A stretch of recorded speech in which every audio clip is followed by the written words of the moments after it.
Welcome to Santa Barbara Talks with Josh Molina. And this is such a pleasure today because I'm talking to one of my colleagues. I think I can still call you a colleague. We don't work at the same institution anymore, but we're still journalists together in Santa Barbara. Jade Martinez-Pogue, who is leaving town. And I'm so excited to have this conversation because we're going to talk about her tremendous career here in Santa Barbara the last couple of years and all the amazing work that she's been able to do. Jade Martinez-Pogue, how are you doing today? Doing pretty good. It was my last day working for local news here in Santa Barbara, so very bittersweet. Yeah, so I want to talk to you and have a conversation about a few things today. Your journalism career and the impact you've had at Noozhawk and KEYT and some of your most interesting, memorable stories. And then I kind of want to give the audience a little bit of understanding of your background and how you came to Santa Barbara. And then we'll talk about your next plans going forward and your big move, which is just like right around the corner here. So Jade, let's talk about journalism. You've been a journalist now. You started at Noozhawk, you graduated from UCSB, and you have had a really rapid ascension objectively. You've done a lot of work in the last year and a half, couple of years. So can you talk about what it's been like for you right out of college to have these opportunities? A lot of people struggle to get jobs right out of college, and you've been able to really make it work and be really successful at it. Thank you. Yeah, so I remember just a few weeks before graduation, I graduated from UCSB in 2020. So we were 3 or 4 months into the pandemic at that point. Everything was still really up in the air and we didn't know how to deal with anything. And I was also looking for jobs at that time. And I got hired at Noozhawk a few weeks before graduation. And I knew I wanted to do journalism. Like when I was looking for jobs, that's the industry I was looking for. And I was really happy that I got to stay in Santa Barbara. I grew up in Sacramento, but Santa Barbara really feels like home to me. I feel also like I grew up here. You know, I came to Santa Barbara when I was 18 for college and I'm 24 now. So it's 6 years here. And I feel like it's been really transformative. But starting at Noozhawk, it was all remote. So I hadn't ever really worked in a real newsroom before or for a news organization that wasn't just a college newspaper. And I think there was definitely a big learning curve, just figuring out what was newsworthy and what people in this area care about and what they want from their news. And then trying to make those connections, get those sources when everything was remote. I'd be lucky if I got people to do Zoom interviews. A lot of it was just speaking on the phone, which makes it harder to form, one of those lasting relationships or connections that journalists need with their sources to really get those deeper stories. And I don't know, I think I've always, like growing up, I had two brothers. I was the middle child in between two brothers. We're all very close in age, so it was extremely competitive as a family. And my brothers, I'll admit, were So a lot. that's why you're like that. They were those like naturally smart kids who didn't have to do any homework and would just ace all their tests. And I was smart too, but I had to work for it. And so I think I brought that with me. Like I don't know how to go into a job and half-ass it or not give it my all. I want to be good at what I do and I want to take that pride. And so I would ask the questions, and sometimes I probably asked really stupid questions. But I kind of did what I needed to be able to say that I was good at my job. And I learned a lot along the way. And I think as I got better and more confident and stronger in my writing, it all just became even more enjoyable. I could see, I was tackling bigger stories that had bigger impact. And it's been an incredible experience. Yeah, let's talk about Noozhawk. And obviously, you just said that you started during the pandemic.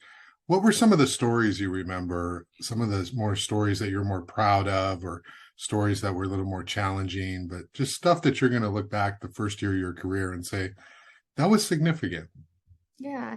I think one story that I always go back to is actually a story that you pitched to me while we were at Noozhawk. It was when Santa Barbara City Councilwoman Megan Harmon was competing against Supervisor Doss Williams for the Coastal Commission seat. And I covered county government at Noozhawk. So there was, I think that might have been why you suggested the story for me. But I remember you and I worked a lot on that story. You know, I sent you my drafts and I asked you questions for background and why it mattered. And I think that was the first story of mine that I was really proud of, because it wasn't just, here's what happened, there was this event that happened, this is the news. It was kind of looking deeper into the context and what it means and why it's significant that these two huge Democratic Party members are competing against one another for the spot on a statewide commission. And I remember just working really hard on that story because I felt like it was one that I got to be more creative with too, because it wasn't just a recap of an event or something like that. And that story is actually the first time that Jerry Roberts asked me to come on his show. And then I started doing that. And I felt like once that really helped kickstart my career too. All of Jerry's viewers for newsmakers. And I think that really boosted my confidence. So I always remember that story. Yeah. And I would say that it was impressive to watch you be so eager and ambitious just starting out, because for everybody there's a learning curve. There's a time where you get settled and you sort of want to get your bearings, and you can't really be the best at the beginning. But one of the reasons that I suggested that story to you was I felt as though you were hungry for wanting to sort of do the next level stuff. And you know me, I don't like to share. So it's sort of like significant, to be like, yeah, she can do the story and do it, just as well or better than I can. And I think you really met a lot of people doing that story in the political world. So that was really significant. You also had this USC Annenberg Health Fellowship. Talk about that. What did that mean to you to be able to apply for that, receive that grant, and then the type of work you did with it? Yeah, so that definitely was probably the most rewarding story or series of stories I've ever done. Definitely the one that took most of my time. So it was a 6-month fellowship. I applied, and when I applied, I didn't really know what I wanted to write about. I knew it had to be health related, and I knew I needed some sort of data that I could get. But I remember going back to how I was in college for the beginning of the pandemic. I saw a lot of my friends struggle with mental health issues that, maybe didn't come up before because of all the isolation that came with the pandemic. And I remember just talking to friends about how hard it was for them to get some of, even just like a therapist to talk to at that time or someone. And so I kind of took that and wanted to go more into looking at what the county offers and where it could do better and what it might be doing well in the mental health world. And so I kind of pitched a vague idea to USC about mental health in inpatient beds, psychiatric inpatient beds, because I know that the county only has 16. And then once I got accepted, I had to do public records requests. I had to scour, I think I have still like 20 spreadsheets on my computer. That is the hospital data, all the hospitals in the county and how many patients under what diagnosis going back to like 2015. So it was a lot of numbers and data crunching, which isn't my strong suit. And that's another reason I wanted to do this fellowship, because they provided a week-long training. And though I don't think I would at this point ever go into data journalism. I think having that skill and at least a basic to, moderate level of understanding was really, just a good thing to have to be more well-rounded. But for that project, I think the thing that struck me the most, it wasn't the numbers or how much or little the county gave to the mental health system. It was the interviews that I did along the way. I put out a survey through Noozhawk asking people if they've been involved in the county's mental health system and their experiences with it. And then I left, a place for phone numbers or emails, and if they were willing to talk to me for a more in-depth interview. And so I ended up talking to probably like 15 to 20 people. And when I tell you that not a single one of those interviews lasted less than an hour, like that is 100% the truth. And I think it really made me notice, like, it was hard. It was taxing. It's kind of difficult to talk to people about some of the most vulnerable situations in their life. And, you don't really know what to say all of the time, but I had to keep talking to them to get those questions, because those were the people who really told the stories. I could throw a bunch of numbers at you and I could say the county is doing this right or this wrong, but people wouldn't really care unless they saw it was more humanized, and they maybe saw a friend in one of the stories or a loved one or, a neighbor. And so it was just really rewarding to write. And I had someone message me on Instagram saying that like their loved one was involved in was at the psychiatric health facility. And so I think the response just kind of reaffirmed to me that those pieces meant something, and they helped people, and that was really cool. Yeah, that's well said. And not everybody can win or be awarded those grants, and so that's definitely a prestigious honor to be able to do that. So you were doing great. You had this really bright start to your journalism career at Noozhawk, and then you left, right? You went to KEYT, and so it's still journalism, but you had a role, I believe, as assignment editor. So can you talk a little bit about the jump and why you made it, and the differences between working for KEYT, which is, I mean, everyone watches KEYT. It's 3 counties, and when there's a fire, everyone goes there. It's really this prominent, influential regional outlet. And so that's a great opportunity to work with all those individuals. So can you talk a little bit about that switch? Yeah. So at the time, I wasn't really looking for a new job at all. I loved working at Noozhawk. It was an amazing experience and nothing bad to say about it. But I saw that there was an opening, and I think the job description said that this position doesn't open very often. Now it's open again. And I don't know, I think one of the reasons I took the data fellowship is because I wanted to learn more about data journalism and round out some of that part of my experience. And I just, wanted to see what the broadcast news world was like. I didn't know anything about it. UCSB has a very, very small journalism program, and it's all focused on print.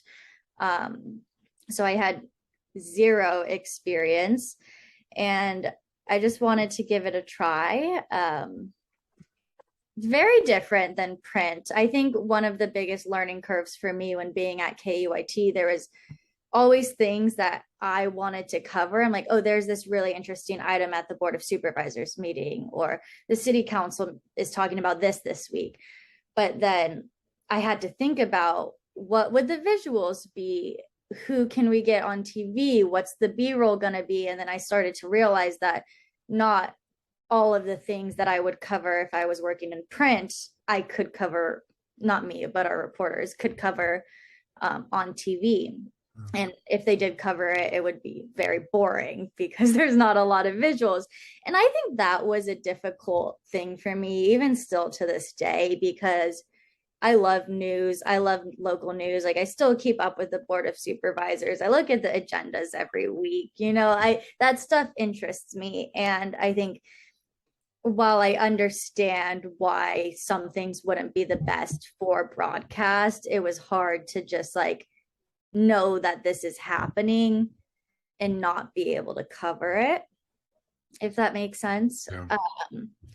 But at the same time, I learned a lot. I learned, how to produce a show, why the producers pick what they do to put in the shows, what makes a good show. So it was definitely fun, and I'm glad that I made the switch. But I do think my heart is in print. I love writing. You can't put the context and the background and the impact in a 2-second, or not 2-second, 2-minute video clip like you can with like a long form print article.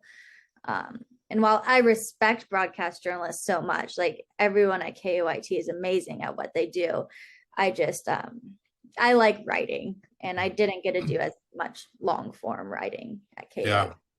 You were busy. You did write a lot for KEYT, lots of short stories summarizing the news. And then social media, that had to be really fun and new too, because at Noozhawk, we don't get to do the social media for the publication, but at KEYT, I mean, that was your job, right? Yeah. So what did you enjoy about social media and being able to tweet stuff and get stuff out there first?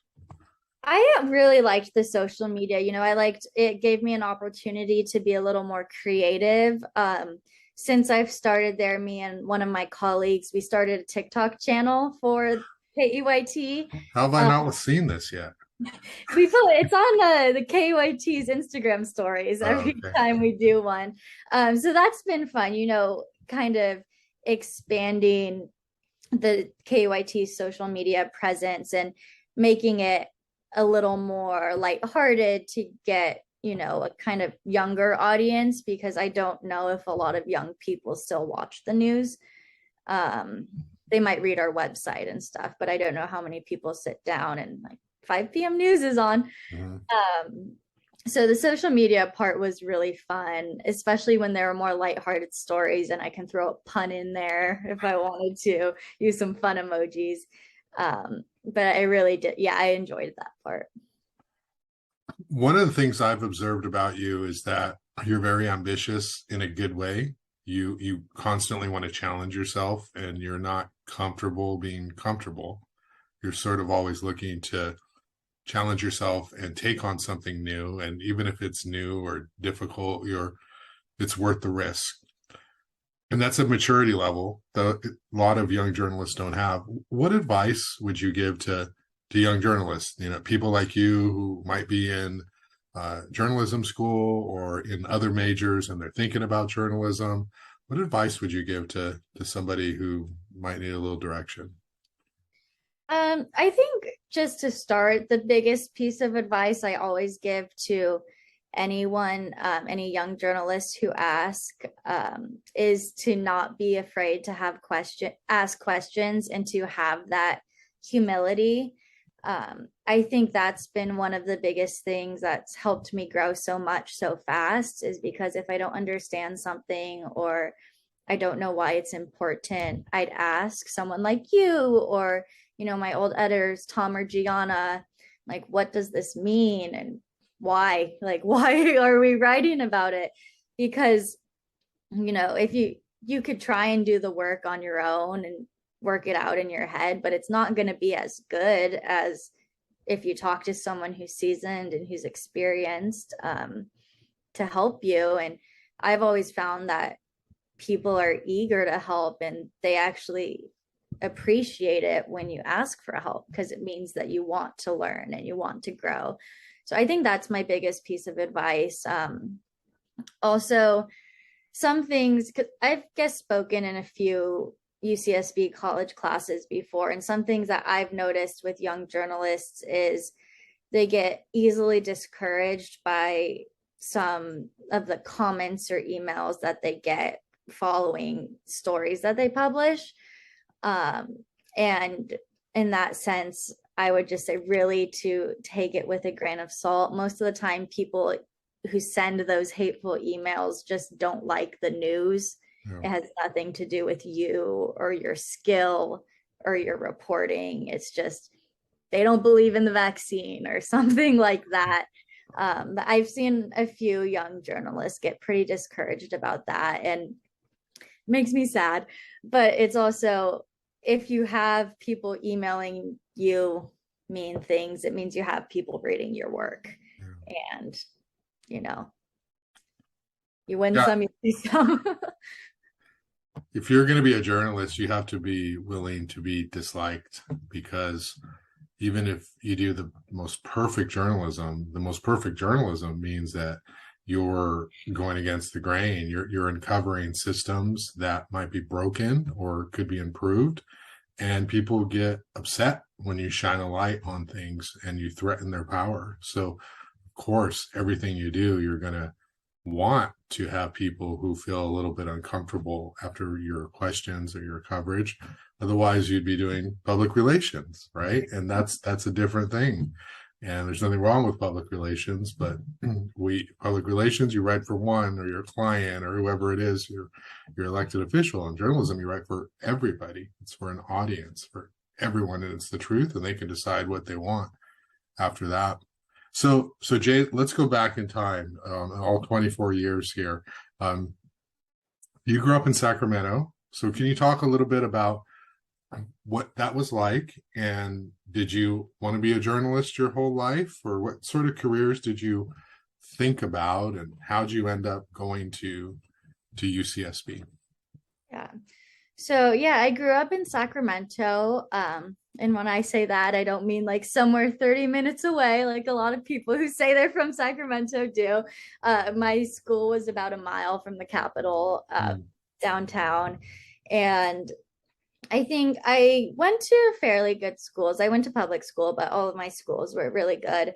And I remember, I think it was maybe probably second grade, they had us do this some sort of news assignment. I think, as much second grade writing as you can do. And I remember I got a comment from one of my teachers that she wrote on my little assignment after. It's like, I got an A in second grade. And she wrote like, wow, I think you found your calling. And ever since then, I was like, whoa, I'm good at writing. And I think it was that little tiny comment when I was so young that just gave me confidence. And ever since then, I don't know if I was a good writer when I was that young or not, but I sure thought I was. And I'm sure that belief made me a better writer. And so from then, I always loved writing. I wanted to do journalism when looking at colleges, but my dad told me that, accountants make $80,000 a year or something off the bat. And I was like, whoa. So I went in to college. I applied to all of my colleges, to business or econ for my major. And I actually started at UCSB as an econ accounting major. I was choosing between UCSB and UC Irvine. Irvine had a business school. And so I was honestly leaning towards that one until I had a talk with my parents, and they told me, it's not just about what you're studying. Think about where you want to live and what kind of life you want. And I'm really glad they did, because I couldn't imagine going to Irvine now. And I'm here and I love Santa Barbara. So yeah, I went in as econ accounting. Not good at it. I did not like it at all. It made me feel stupid. And so I did that for my whole freshman year until I switched to communication. And even switching to that, I didn't know right away that I wanted to do journalism. I took a lot of not nonverbal communication classes and interpersonal communication Yeah. because that's what I liked. Not very applicable to many jobs, but those are the classes that interested me. And then the summer before my junior year, they introduced a new program called the Journalism Certificate Program. And I was like, oh, I love to write. I wanted to do journalism for a point when I was applying to colleges. And so might as well just try it as a fun extracurricular side thing. And I started taking the classes. I remember the first assignment, I didn't even know what a lead was. Like I wrote my story as an essay, with an introduction paragraph and A a big. topic sentence. Yes. Yeah, I've seen it many times, not from exactly. you, but from, yeah, students. Yeah, so I really started with like nothing. But then I just kept learning more. And my first journalism class I took with Nomi Morris, it was at the same time. I think the New York Times had just published a huge investigation into Trump's taxes. I Uh, think the first time. And we were talking about it in one of my classes. And then I didn't realize at the time that that's like the whole point of journalism is to hold these people accountable and question things. And I didn't really understand that. And once that clicked for me, I was like, this is the coolest profession ever. It's mm. meaningful and it's impactful. And so with every class that I took and every new story that I wrote, I just liked it even more. I got to write on topics in college like gun violence and LGBTQ plus inclusivity and wildfires and some bigger topics that, as a college kid, it felt really rewarding and meaningful to be able to write about things that have such weight. Yeah, in my experience, most journalists I've worked with and students who I've taught have been introverts. I don't think you're an introvert. I don't know. You seem pretty outgoing. But in general, whether you're introvert or extrovert, when you find journalism, you find your outlet, you find your voice. You realize, wow, I kind of found my calling because I can actually be me and I can write about topics that I'm interested in and make an impact and make a change.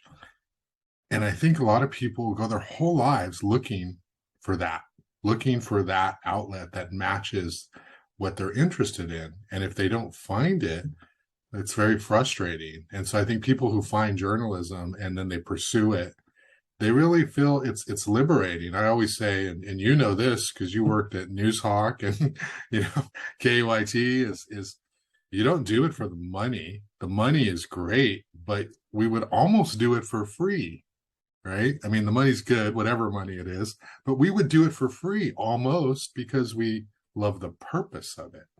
And a lot of people don't ever find a job that feels meaningful. They do jobs that make money, but yet they're miserable at it. And, I imagine even on your worst day, most frustrating day, you're still proud of the work that you did. Yeah, and I think just speaking on that, you know, as I said earlier, I didn't get to do a lot of like long form actual reporting at KEYT. And so I actually finished my USC fellowship while I was at KEYT. I had left before the fellowship was over, and I've done a couple of freelance stories for Noozhawk since then as well. And when I'm talking to my friends, they're like, Jade, why are you doing this to yourself? You have to wake up early before a 9-hour work day and then work on it during your lunch and then work on it when you get home and on the weekends. Like, why did you say yes? Why did you do it? I'm like, I can't say no. I enjoy doing it. Like when one of my freelance stories that came out most recently, when I sat down to write that, like it just flowed. It felt so good and so rewarding to be like, I was proud of the story and I knew it was going to be a good story. And I was excited to work on it. I was excited to wake up early on a Saturday and start writing and outlining. And it's just, yeah, I would do it for free. Yeah. Don't, anyone who's paying you though, don't listen to that part. No, yeah, it won't do it for free. Can you talk a little about your parents and how they influenced you? You were into accounting, your dad was sort of pushing making money. What did your parents do, and have they been supportive of your journalism endeavors? Yeah, so it's actually kind of interesting. So my parents are divorced. They've been divorced since I was like 4, so it's really all I ever knew. And my dad and my mom were both teachers. My dad later went back to school to become a principal, and now he does HR at the superintendent's office. My mom's still a teacher. She teaches at my high school that I went to. I was never in her class though. And so it was really interesting. My parents are total opposites, probably why they got divorced. But my mom, she's a high school teacher. She's, up to date with all the trends and the memes and the music, and she has tattoos and she likes to have fun. She's amazing. And my dad is also amazing, but he's very religious. He works very hard. He kind of just goes to work and comes home, takes care of my little sisters, doesn't go out with friends or really do anything like that, just very family work man. And he's more reserved. And I feel like you're going to trap me into like spilling some dirt on my parents. Well, I am a journalist. Yeah. No, I love them both, but it was interesting because they were so different. I kind of always, I felt like their opinions and what they wanted for me, I took those and kind of found something in the middle. And because I was always getting 2 different things, I kind of learned not to just focus on one of them. I'm like, well, if my dad wants me to do this, my mom wants me to do this, can't make everyone happy. I'm going to do what I want to do. And they've always been supportive of me, though. They were supportive when I decided to change my major. They were supportive in journalism.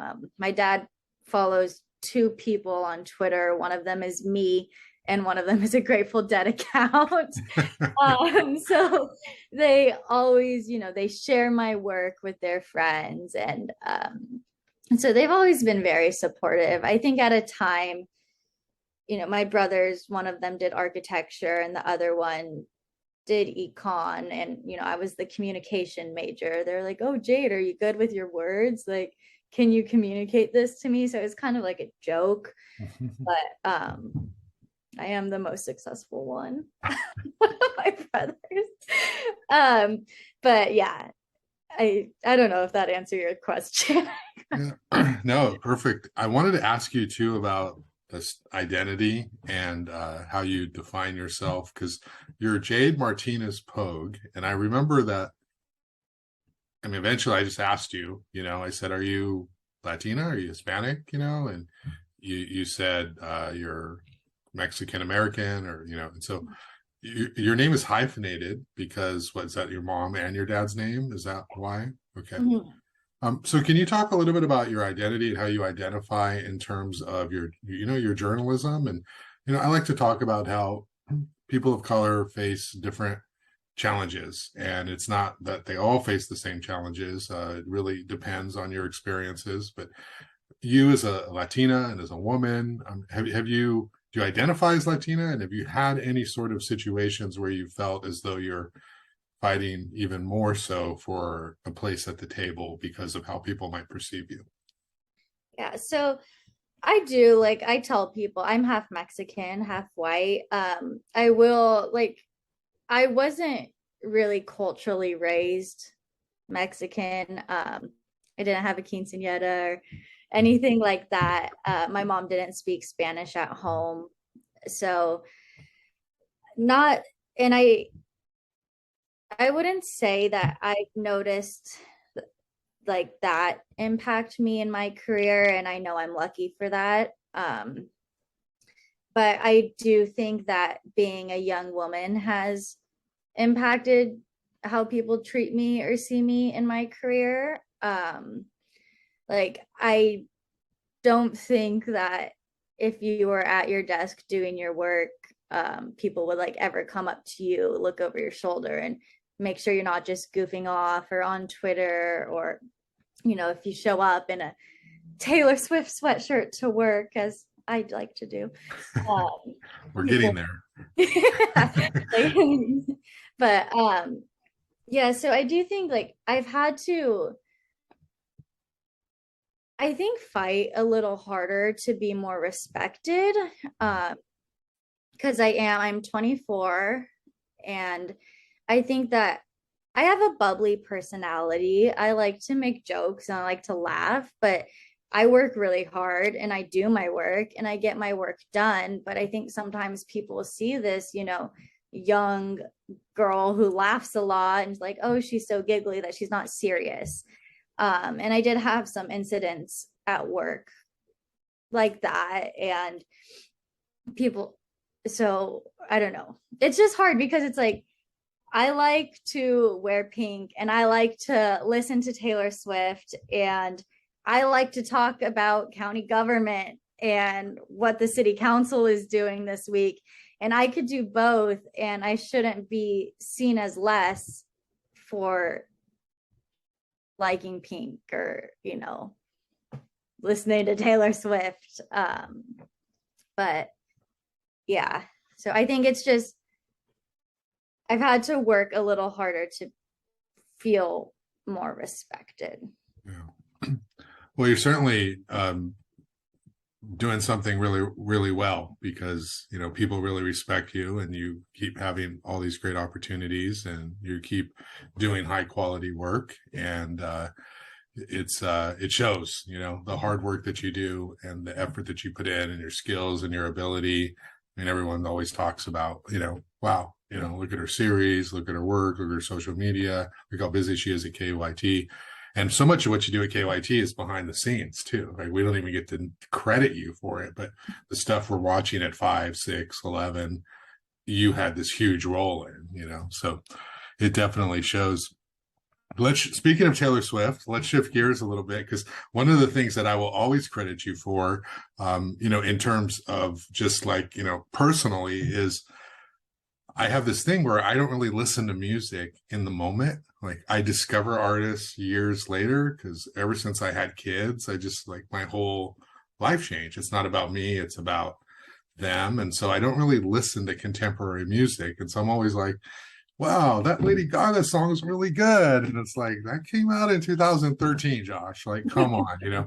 So, but you introduced me to Olivia Rodrigo, because I remember you had said, I went to this concert in Vegas with your mom or something. And I was like, who's that? And you're like, you don't know who Olivia Rodrigo, Driver's License? You don't know that song? I assumed you listened to the radio. Yeah, I guess I didn't. So I listened to it and I was like, wow, I'm actually listening to a contemporary artist, like in real time. She's popular and I'm listening to that. So I will always be grateful that you introduced me to Olivia Rodrigo and all of her angry songs. And it's very much high on my top 25 playlist. And my daughter Megan knows all the words, even the F bombs she drops in the middle. I was like, oh my goodness. But even in Good For You, censored version. there are, but it's not the same, you know. And she says, I still love you. I still really love you. It's like it loses a little bit of beat than the actual F word, you know. But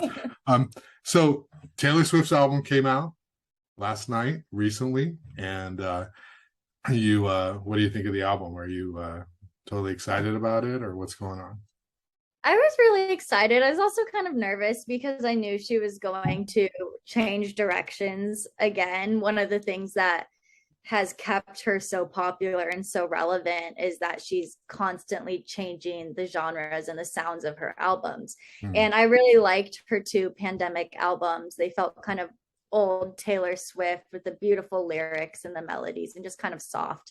And I do like this one. I think every time she puts out a new album, it's different than the last. And I'm always like, but then I listen to it 10 times in a row and I'm like, okay, this is amazing. Um, but I think one thing that you can always count on from her is her lyrics are just going to be like off the charts. Like she finds ways to describe such simple things so beautifully and eloquently, and just love her. But yeah, I like it so far. I have to give it a good few more listens to really nail it down though. There's probably nothing on there as good as Shake It Off, though. Let's get real. That's the one thing I hate the most about you is that you love that You're like, song. there's many, but that's the one. That's a good song. That's no, I know. I'm just kidding. Obviously, she has many great songs, and that's the one that made it super big.